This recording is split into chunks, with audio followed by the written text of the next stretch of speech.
많은 국민들은 3당 원내대표가 정상화에 합의해서 야 드디어 국회가 돌아가는구나 기대를 했을 겁니다. 그런데 2시간 뒤 한국당이 의총을 가진 뒤 이 합의가 불발됐습니다. 목소리부터 들어보시죠.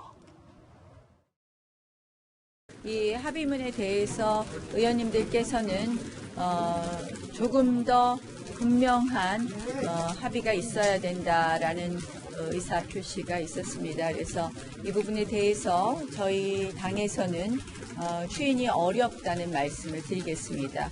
그럼 부결됐다는 거죠, 합의안이? 네, 그렇습니다. 이 상황을 누가 반길 수 있겠어요? 이거는 국민을 생각하면 있을 수 없는 일이잖아요. 국회 정상화를 이뤄낼 것으로 기대했는데 한국당의 의원총회에서 이 부분을 무산시킨 것에 대해서는 매우 유감스럽게 생각합니다. 상당히 이례적인 일이 발생한 겁니다. 그러니까 박수영 기자, 나경원 원내대표, 이인영 원내대표, 오신환 원내대표가 셋이 만나서 자기네들끼리 그랬잖아요. 밥 잘 사주는 예쁜 여자, 술 잘 사주는 멋진 형, 그냥 막내. 뭐 이렇게 정상화를 하기로 합의를 했는데 그리고 나서 한국당 의총에서 이게 추인이 돼야 바로 정상화가 되는 건데 그 2시간 뒤에 한국당 의총에서 무슨 일이 있었길래 이게 뒤엎어진 겁니까? 네, 그러니까 보통 원내대표가 만나서 이렇게 합의를 하면 거의 다 그 합의문대로 가는 걸로 거의 생각하고 있죠. 명색이 원내대표인데. 그렇죠. 그러니까 원내대표가 이렇게 됐다라고 얘기를 하면 당에서 박수 치고 끝나고 그래서 이제 합의되는 걸로 다들 그렇게 생각을 하고 있었는데요. 자유한국당은 달랐습니다. 3시 30분에 이 각 원내대표들이 만나서 합의문을 발표한 이후에 4시에 이 한 자유한국당에서 바로 내용을 추인하는 관련 이 의총이 열렸는데요. 그런데 의총이 열린 게 4시거든요. 예. 처음부터 분위기가 좀 심상치 않았어요. 예를 들면 의총 같은 경우에 열리면 보통 기자들한테 모두 발언은 공개를 합니다. 원내대표가 와서 우리가 이런 내용으로 합의를 했고 그래서 이 내용을 의원들한테 추인해 주십시오라고 얘기를 하는 내용까지는 공개를 하거든요. 그런데 어제 한국당의 의총은 모두 발언조차 공개를 하지 않았어요. 예. 그러니까 뭔가 분위기가 좀 처음부터 심상치 않다는 걸 기자들도 느끼고 있었죠. 그런데 아니나 다를까 의총에서는 거의 일방적으로 이 합의안에 대해서 성토가 쏟아집니다. 예를 들면 뭐 7대3 정도로 그래도 나 원내대표가 가서 이렇게 합의를 해왔는데 우리가 추인 안 해주면 나 원내대표 입장이 얼마나 민망하냐 이런 얘기가 나올 수도 있었는데 그렇지 않고 거의 일방적으로 다 이 합의문에 문제가 있다라고 얘기를 하게 됩니다. 그걸 왜 그렇게 합의했냐? 그렇죠. 가장 문제가 된 게 바로 이 선거법 패스트 트랙인데요. 이 선거법과 관련해서 이 자유한국당에서는 선거법은 반드시 여야가 합의를 해서 그러니까 한국당도 반드시 합의를 해서 처리해야 한다. 합의 처리해야 한다. 이렇게 얘기를 해야 된다라고 생각을 했는데 그게 입장이었는데 나경원 원내대표가 합의해온 이 합의안에 따르면 합의 정신에 따라서 처리한다라고 돼 있어요. 정신이라는 표현이 들어갔다. 그렇죠. 그러니까 정신만 있으면 된다라고 생각할 수도 있는 거죠. 우리가 합의하려고 했는데 한국당이 안 해줘서 우리가 합의는 못했지만 정신은 있으니까. 합의 정신은 있었다. 네, 정신이 있으니까 처리할 수 있다라고 얘기하면 할 말이 없을 수도 있는 거잖아요. 네. 그렇기 때문에 이 한국당 의원들이 좀 더 확실하게 합의 처리라고 얘기를 해야 된다라는 부분에 대해서 굉장히 강력하게 얘기를 했고요.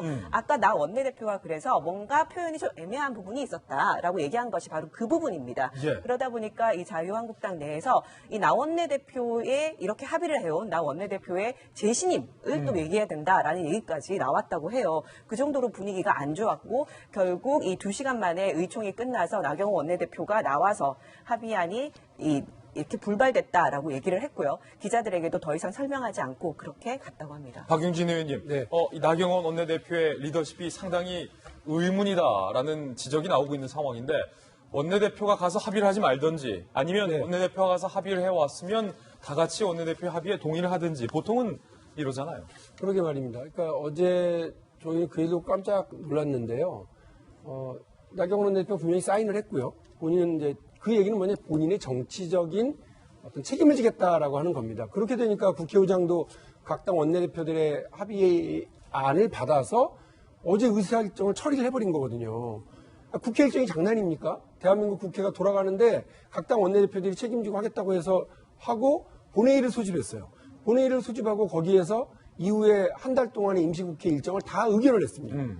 근데 합의를 하고 갔던 나경원 원내대표는 나 몰라라 해버리고 지금 아까 나와서 얘기하시는 거 보고 저는 저게 다른 당에 누가 제3자가 입장 전달하는 모습이지 저게 어떻게 사인을 해서 간 당사자, 원내대표 당사자 태도입니까?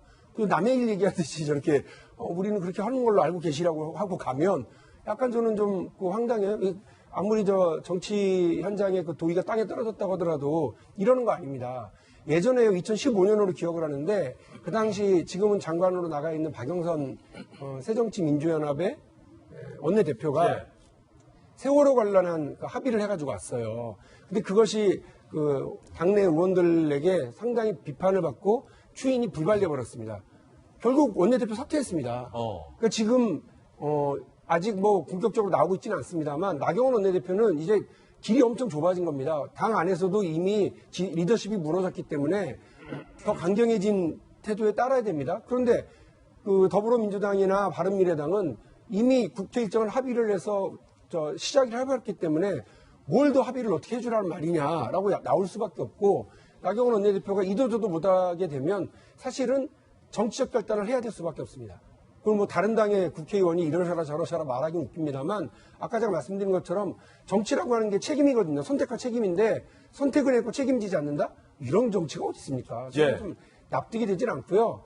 금요일까지 좀 지켜봐야 됩니다. 금요일 날 원래 지금은 이미 임기가 종료된 예결위원들을 새로 정하고 예결위원장을 선출을 해야 되거든요.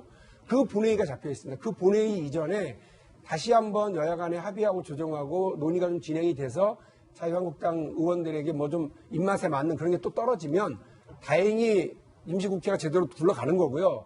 그렇지 않게 되면 글쎄요, 저는 이제 한치 앞을 모르게 예. 되는 상황이 된다고 봅니다.